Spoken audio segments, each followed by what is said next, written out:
Hi guys welcome to my mini blog. देखो मोर आज लंच रे कौन है उषुना भात सहित सहित डाली देखु। वाह के सुंदर देखा क्वालिटी देखो डाली टमाटो पड़ी पियाज आप जीरा गोटा जीरा सुखला लंका पकई डाली करी एटा आप कला आलू भजा देखु। ओके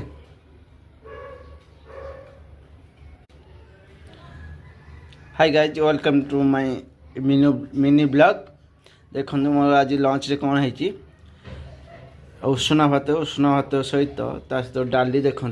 वाह के सुंदर देखा क्वालिटी देखो डाली टमाटो पड़ी पियाज आप जीरा गोटा जीरा सुखला लंका पकई डाली करी एटा आप कला आलू भजा देखु।